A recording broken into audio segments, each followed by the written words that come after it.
Nunca houve, na história do mundo, tá certo, um ataque tão vasto a um indivíduo isolado que não pertence a partido político nenhum, que não tem dinheiro, não tem... Mas ele leu muito, mas ele conhece muito. Eu não considero o Olavo de Carvalho uma pessoa inteligente. Eu nem sabia, nem conhecia esse Olavo de Carvalho. Mas ele deu o link. Sorte sua. Só no tempo do Orkut, houve 100 mil páginas de informações contra o Olavo de Carvalho. Quando você vai ver o olavismo, né, que é o Olavo de Carvalho, ele tem toda essa lógica de negacionismo, de negar dados. Eles são negacionistas, conspiracionistas, porque eles basicamente odeiam a academia. 100 mil páginas. Como é que eu posso responder a 100 mil páginas? Isso no tempo do Orkut.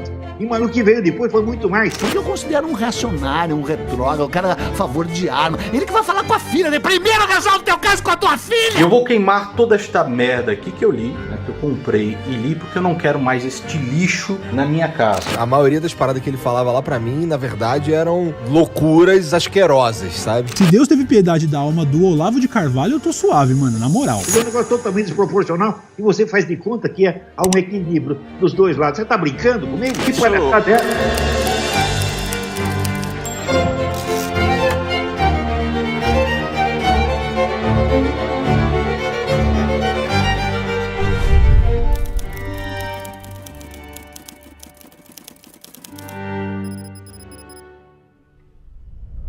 Olavo de Carvalho. Desde a primeira vez que eu vi esse nome, me lembro de tê-lo relacionado a um substantivo: rejeição. Rejeição da mídia, rejeição de jornalistas, de influenciadores, da sociedade e, consequentemente, rejeição da minha parte. Me lembro de diversas vezes ter recebido conteúdos do Olavo e, independente do tema, da pessoa que enviava ou da minha disposição em compreender o que ela queria transmitir, meu pensamento era imediato. Ah não, esse cara não. Como alguém pode dar ouvidos a Olavo de Carvalho?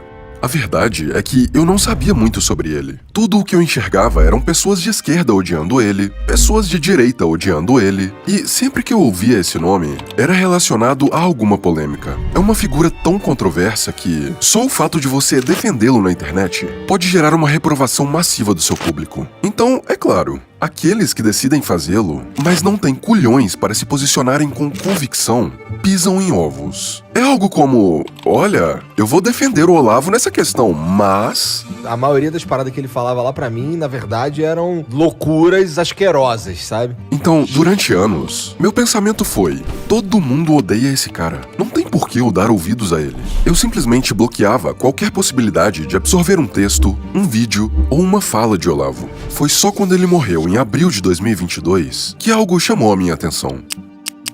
O barulho das pessoas que odiavam ele, pela primeira vez na minha esfera de percepção, foi completamente ofuscado pelas incontáveis homenagens e agradecimentos daqueles que se beneficiaram da obra de Olavo. Até aquele momento, eu não fazia ideia de que essas pessoas sequer existiam. De repente, elas começaram a reviver publicações antigas, muitas vezes escritas há décadas, em que Olavo previa, com precisão assustadora, eventos e acontecimentos que estamos presenciando depois de sua morte. Isso foi o que fez com que eu baixasse a minha guarda e desse uma chance para consumir as ideias desse homem de forma imparcial e analítica. Isso me fez perceber duas coisas. A primeira é de que ele realmente tinha muitas ideias, as quais eu não concordava ou apoiava. Por exemplo, o que tem de fazer agora não é ficar cobrando o Bolsonaro porque ele faça isso, mais aquilo outro. Não, você tem que se organizar para apoiá-lo, meu Deus do céu. Não é o que ele pode fazer por você, é o que você pode fazer por ele. O quê? Apoiar um político e parar de criticá-lo, independente do que ele fizer? Não, obrigado. A questão é que ele nem sempre teve esse tipo de comportamento. Em várias de suas obras, ele mesmo repudia qualquer tipo de idolatria cega e é a favor do questionamento de todas as coisas. Afinal, se distanciar de suas convicções passadas é uma constante na jornada daqueles que buscam pelo conhecimento de forma insaciável. Isso me fez perceber outra coisa. Essa doeu, mas foi necessária. Eu percebi que tinha sido manipulado e que passei anos me privando de conhecer as obras de um brasileiro indiscutivelmente genial por ter sido exposto ao famoso ad hominem. Critique o mensageiro e neutralize a mensagem. Algumas falas isoladas me fizeram descredibilizar a obra inteira de uma pessoa que dedicou a sua vida a conhecer a verdade. Percebi também que o fato de eu ter sido manipulado não foi uma coincidência. Não foi por acaso. Esse cara passou a vida toda estudando e descobriu algo que nunca deveria ter sido descoberto.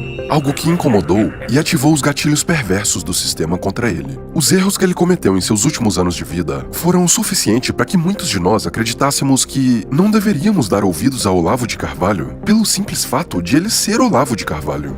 Milhares de pessoas foram manipuladas. Talvez você também tenha sido uma delas. É por isso que hoje eu te convido a fazer o que eu fiz em 2022. Como um exercício de humildade, baixar a guarda e conhecer a verdade sobre o homem que foi odiado, amado, ridicularizado, mas também respeitado. O homem que passou a vida buscando conhecer, mas que durante essa busca acabou descobrindo as engrenagens malignas que moldam o mundo. Essa é a história do homem que desvendou o sistema.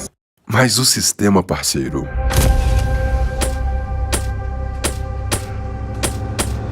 A sua capacidade de produzir ideia é inferior a alguém que acabou de entrar no curso de filosofia. Né? Não tem nada no seu pensamento aproveitável. Você não é bem-vindo aqui.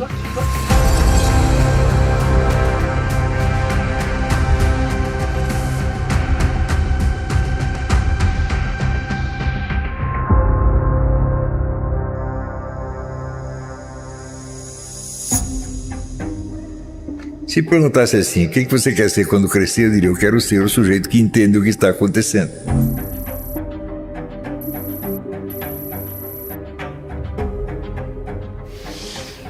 Olavo Luiz Pimentel de Carvalho, professor, filósofo, escritor, ensaísta e jornalista. Escreveu mais de 40 livros, produziu milhares de artigos e criou um curso de filosofia de mais de 500 aulas, responsável pela formação de mais de 80 mil alunos. Em Campinas, 1947, Olavo nasce com uma doença que o impediu de frequentar a escola até os 7 anos. Quando finalmente adentrou a vida escolar, percebeu que era o menos esperto dentre todos os seus colegas. Os 7 anos em casa fizeram com que ele se tornasse um alvo fácil para que seus colegas o passassem para trás em várias situações. E foi aí que ele percebeu. Eu era um bebê, eu não sabia nada da vida. Aquela experiência que parecia ter sido negativa foi, na verdade, o motor que o impulsionou a encontrar cedo o que seria o maior objetivo de sua vida.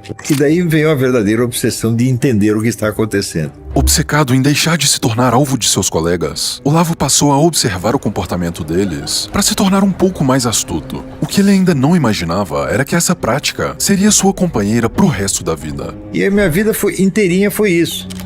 Quer dizer, observar as situações reais humanas, entender o que está em jogo, né, quais são as motivações das pessoas, quais são os resultados que elas vão obter com as suas ações.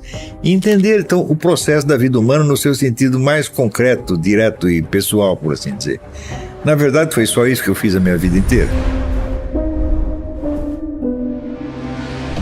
Ao decidir dedicar sua vida à busca do esclarecimento, sem saber, o jovem Olavo seguia a jornada de um verdadeiro filósofo. Um filósofo é um sujeito que, primeiro, consagra a vida dele à busca do esclarecimento. Então, portanto, é um sujeito que não toma posições, não tem opiniões, não gosta mais disso ou aquilo. Ele gosta de saber a verdade. Mas buscar o conhecimento é só o primeiro dos passos. Segundo o próprio Olavo, antes de se considerar um filósofo, você precisa absorver o patrimônio intelectual dos maiores homens da história. Caso contrário, sem se basear no legado dessas pessoas, você seria um eterno caipira que apenas reproduz o que percebe em seu limitado ambiente. Mas isso ainda não seria o suficiente.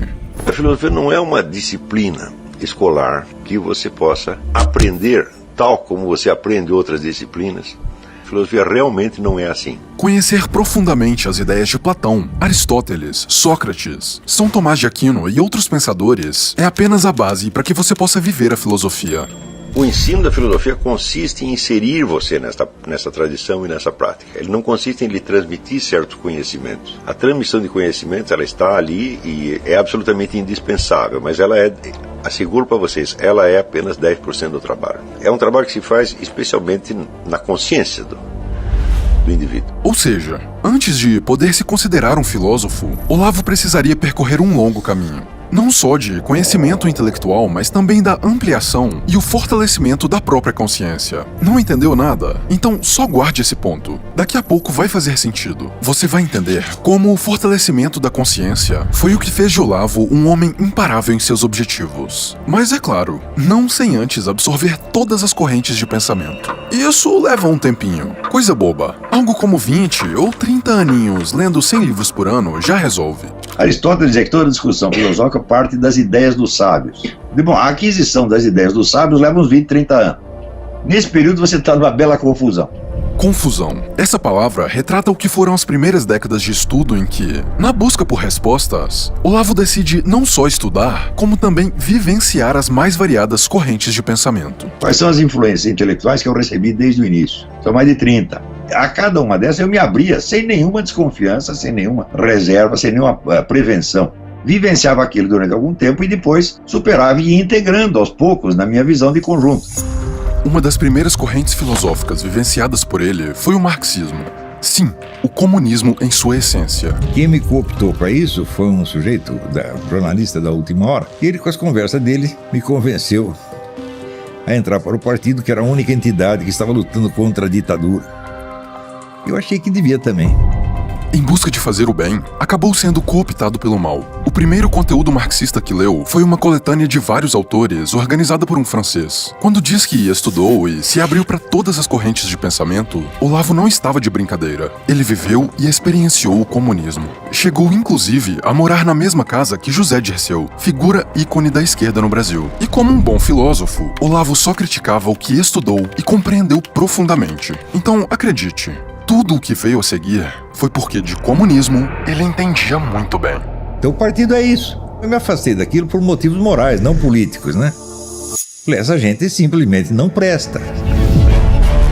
Não seja mais amigo de comunista, porra! Ora, eu estava lá, eu vi a origem de tudo isso, eu sei quem são essas pessoas. Mas existirá um poder comunista avassalador e tirânico que vai controlar tudo. Manda enfiar amizade no cu. Então discutir não dá, a curar você também não dá. Então o que eu posso fazer? Posso mandar você tomar no cu. Eles exercem uma hegemonia e eles sufocam o diálogo. Este é o problema. O pessoal, não, nós temos a nossa amizade, está acima de divergência de ordem. Cara, o comunista não tem amigo, o comunista só tem gente para ele usar. Manda enfiar amizade no cu. Ah, mas é minha tia, minha avó, manda merda. É minha mãe, manda merda, pô. Depois de enxergar de dentro para fora os verdadeiros valores do marxismo, Olavo passa o resto da vida lutando para trazer a verdade à tona. Mas tudo na vida tem um preço. Então, é claro, trazer luz ao que era sombra também teria o seu.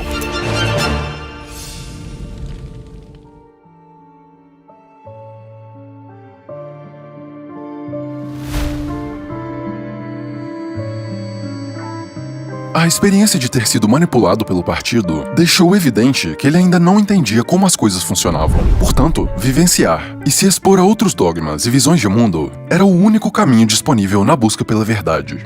Em 1979, se interessou pelo campo da astrologia depois de ser convidado por um psicólogo argentino para assistir e documentar um curso sobre o tema. Esse mesmo psicólogo lhe deu vários livros de astrologia para estudar. O que ele não imaginava é que, posteriormente, esse período de estudo seria usado pelo sistema para atacar sua credibilidade.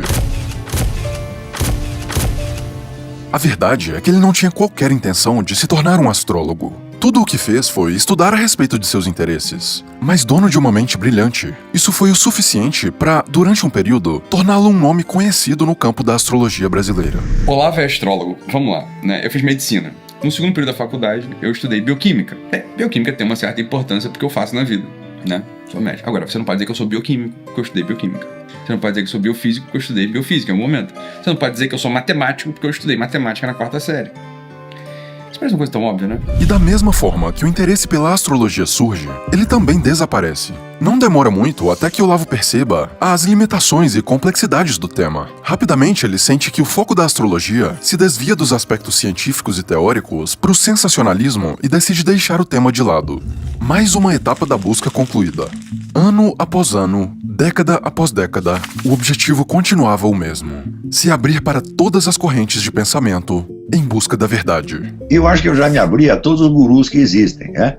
Já recebi influência do marxismo, da psicanálise, do Jung, do Wilhelm Reich, da teosofia, disso, mais daquilo, estruturalismo, desconstrucionismo, tudo que existia. E tem aqui meia dúzia de perguntas que nada disso responde. Aos 43 anos, depois de uma longa jornada, se olhou no espelho e chegou à conclusão de que já sabia tudo sobre si mesmo, mas que ainda havia perguntas que nenhuma doutrina foi capaz de responder. Foi nesse ponto que começou a seguir uma linha de pensamento independente. E só quando eu tinha certeza de não ter encontrado a resposta nas influências recebidas, é que eu arriscava a minha própria teoria. Olavo finalmente percebeu. Ele havia se tornado um filósofo. A minha descoberta é que eu já estava um homenzinho e que aí para diante eu devia seguir a minha própria cabeça, não porque quisesse ser independente, mas porque eu estava entrando em territórios onde os meus gurus não sabiam e não podiam me orientar. Eu falava, agora eu vou sozinho. Mas espera, 43 anos, vivenciando as mais diversas correntes de pensamento, lendo 100 livros por ano, buscando a verdade e sendo capaz de escrever uma interpretação 100% original sobre Aristóteles. Será que isso é o suficiente para considerar alguém um filósofo? Não de acordo com a elite acadêmica brasileira. Apesar de não ter sido formado na academia, ele se auto-intitula filósofo. Cala a boca. O que o Olavo faz há tantos anos?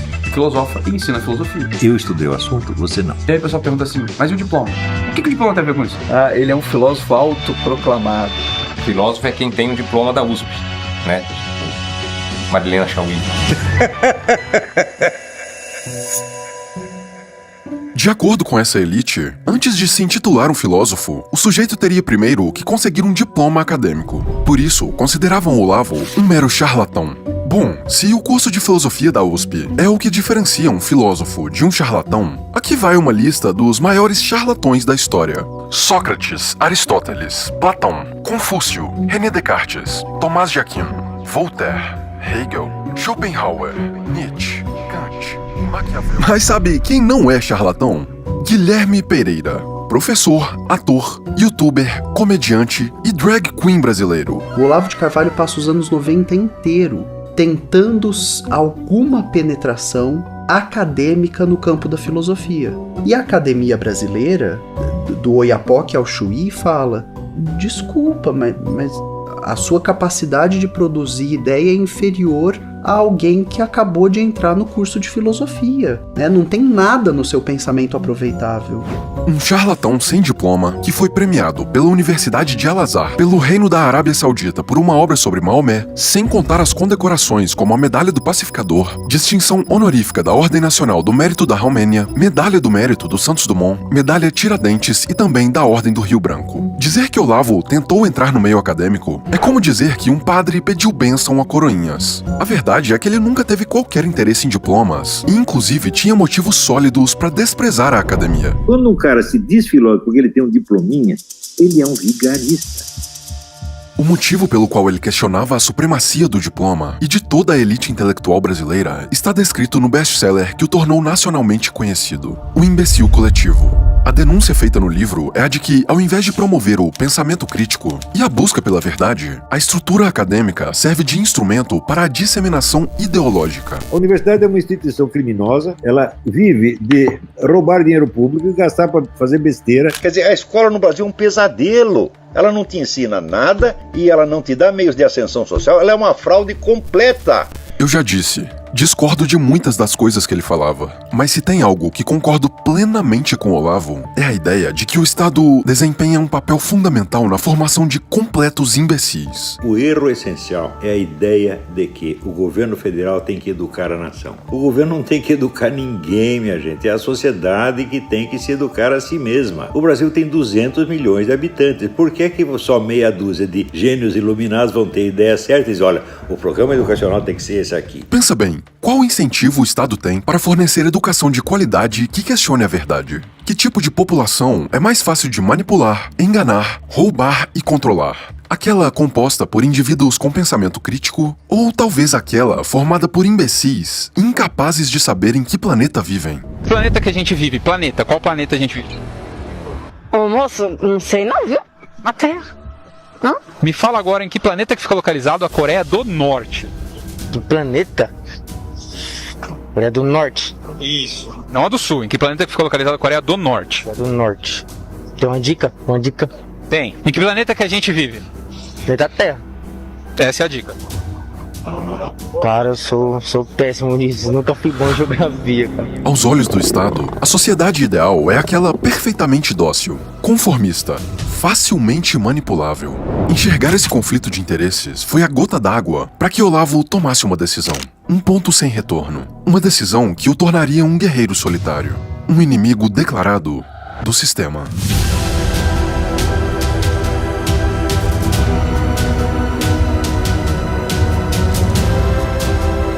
Eu vou combater até a morte. E olha, eu sei o que eu estou dizendo, porque é o seguinte, eu sei educar pessoas. Aquele que luta pela verdade tem momentos de vacilação e dúvida, porque avança de descoberta em descoberta e vai esbarrando nas contradições e ambiguidades do real. Mas aquele que aposta na mentira não vacila nem duvida, porque nada busca nem descobre. Está fechado para sempre dentro da sua mentira, que é, ao mesmo tempo, sua fortaleza e seu túmulo. Em um mundo de narrativas fabricadas e um jogo sujo de poder, um homem ousou levantar a voz contra a corrente. Boa noite, amigo. Estamos começando aqui, inaugurando o nosso programa True Outspeak, Sinceridade e Fato. Cansado de ver o povo brasileiro sendo mantido na ignorância por um sistema de ensino empenhado em doutrinar e manipular, Olavo decide que é hora de agir. No ano de 2006, nascia o True Outspeak, um programa de rádio que prometia trazer à tona o que estava escondido nas sombras. Olavo sabia que, ao acender essa luz, atrairia também as sombras do sistema.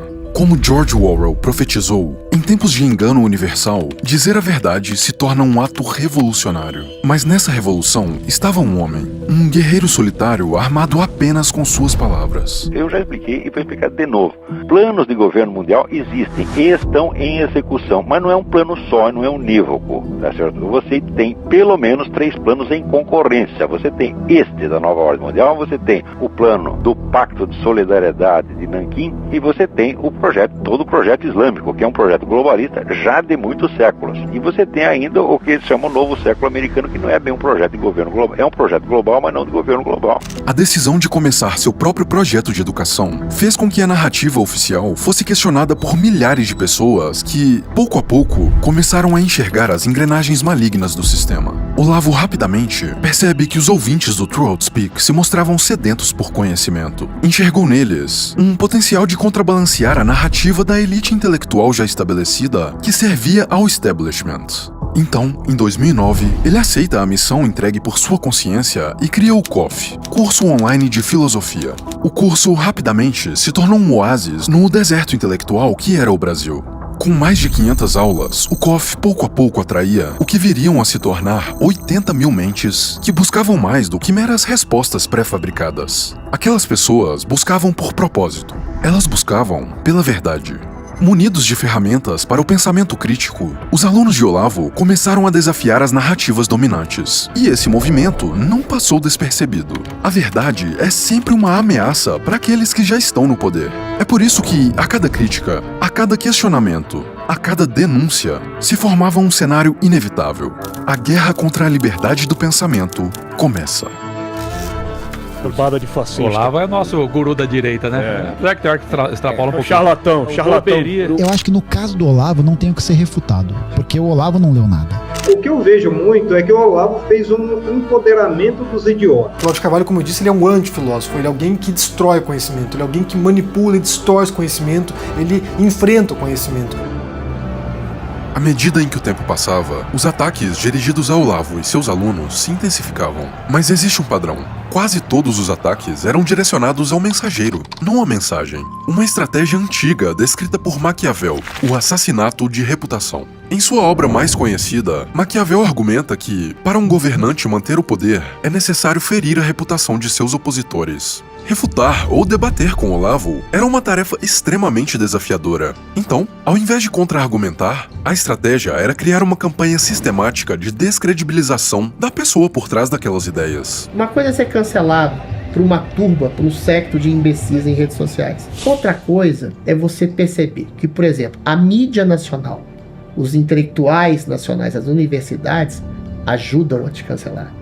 Porque aí não é uma questão de burrice. Eu não sei se seja uma burrice da ignorância do bem, do princípio agostiniano.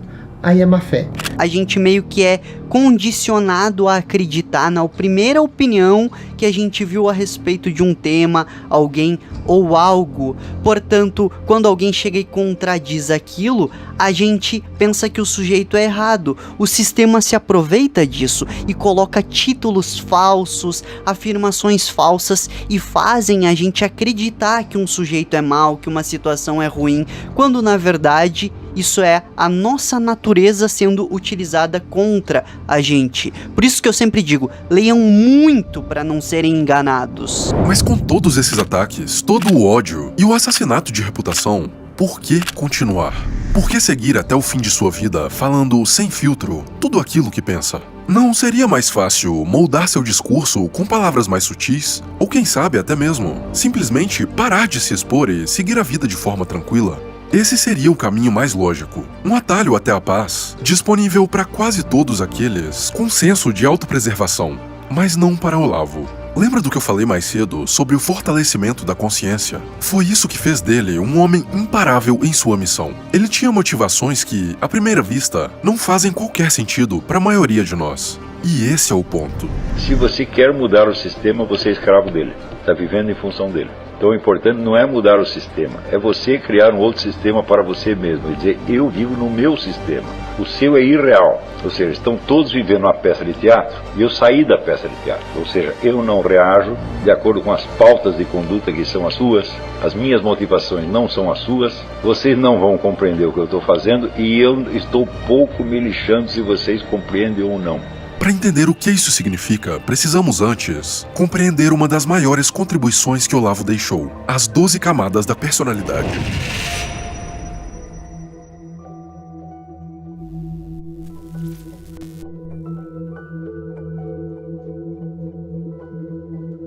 Se a pessoa gosta do que eu estou falando ou não gosta, já não me interessa mais.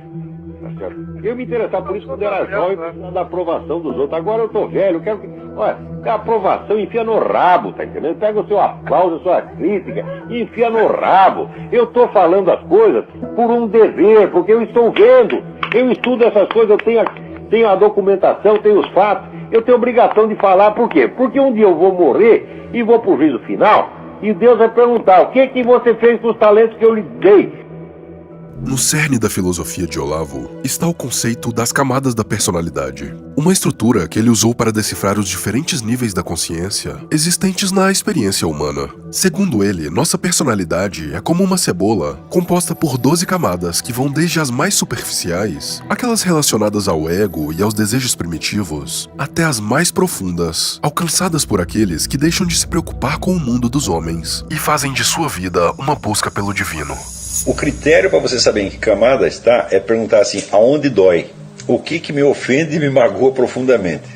As camadas 1 a 4 são compostas por personalidades superficiais, marcadas por uma preocupação predominante com a sobrevivência e os desejos do ego. O ideal da sociedade brasileira é manter todo mundo na 4ª camada, exceto aqueles poucos felizes que chegaram à 6ª e sabem ganhar dinheiro em cima dos outros. Ora, gente, mente na sua cabeça, a sociedade brasileira não é normal. Não é normal, quer dizer, ela não é uma sociedade feita para o ser humano. É feita para manter todo mundo muito abaixo do que o ser humano pode fazer.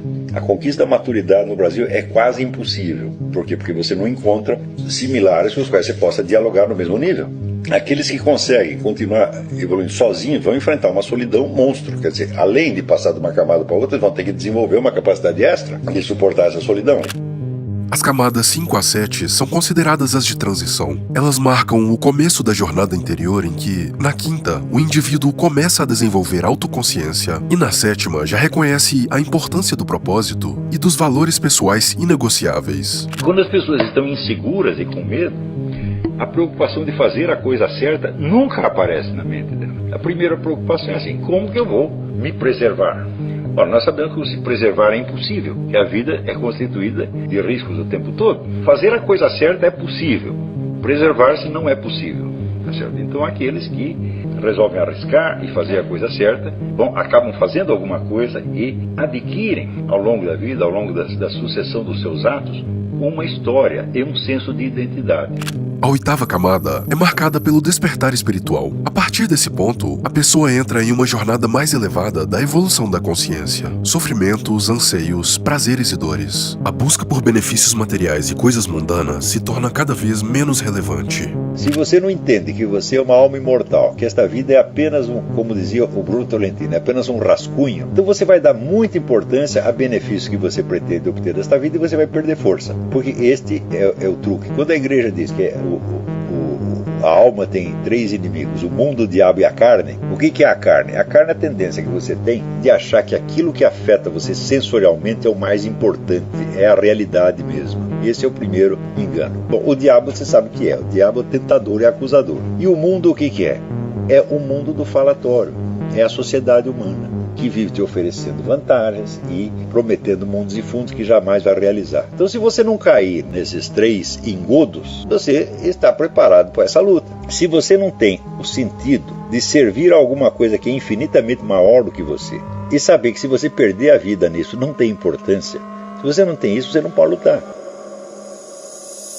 A partir da 8ª camada, a realização plena está em agir conforme a vontade de Deus. É isso que aqueles que o atacavam falhavam em entender. É difícil saber exatamente em qual das camadas Olavo se encontrava, mas o que fica muito claro em seu discurso é que suas motivações não estavam relacionadas à aprovação, status ou poder. Ele lutava pelo que julgava ser o certo a se fazer. O que a Bíblia diz? Tem a expressão caminhar diante de Deus. Então, se você faz de Deus o seu interlocutor, a sua plateia, diz eu estou agindo diante dele, eu quero agradar a ele e a mais ninguém, né? Pronto, você já está numa chave que as pessoas em volta não podem atingir, porque elas estão a fim de agradar o patrão, o chefe, o grupo de amigos, etc, etc. Para 1000 vezes na vida eu passei por uma situação onde eu perdia tudo, não sobrava nada. E sobrava somente uma coisa, sobrava Deus, sobrava a esperança do perdão dos meus pecados e da vida eterna. É só isso que eu tinha, é só isso que eu tenho, eu não tenho mais nada. Eu posso morrer agora mesmo, tá entendendo? Eu não estou nem ligando. Eu só quero uma coisa, eu quero que Deus me perdoe meus pecados e me leve para perto dele, é só isso que eu quero, porque o resto tudo não existe.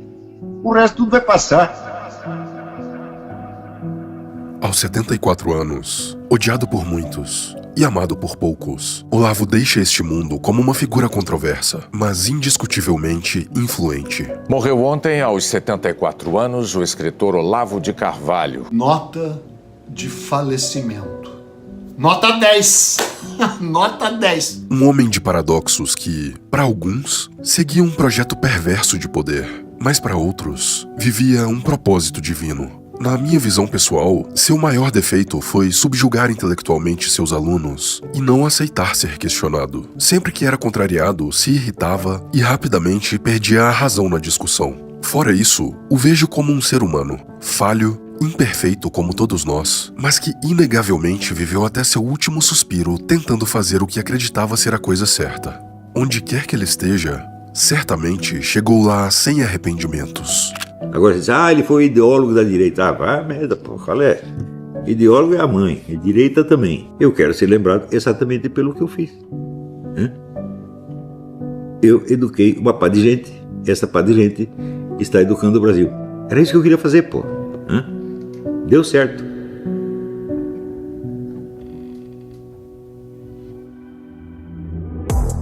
Meus amigos, é muito bom estar de volta. Na verdade, eu nunca fui embora, né? A real é que, ao mesmo tempo, eu tava trabalhando em 2 vídeos muito importantes que me deram muito trabalho. Um deles era esse aqui e o outro já está sendo editado, então não deve demorar pra sair. E assim como o Olavo, eu também tenho meu próprio projeto de educação. Eu ajudo pessoas comuns a criarem seu próprio negócio na internet através da profissão de criador de conteúdo. É claro que eu tenho meus produtos pagos, mas além disso, aí na descrição tem links pra você consumir os meus conteúdos gratuitos. Tem até um curso completo de edição de graça aí, mas vai por mim, a minha newsletter, o Terça Business, é uma das coisas mais valiosas que você poderia consumir de mim. E para entender o porquê, é só acessar esse vídeo que tá na sua tela agora. Eu sou o Abraham, e apesar de eu estar meio gripado, essa é a minha contribuição.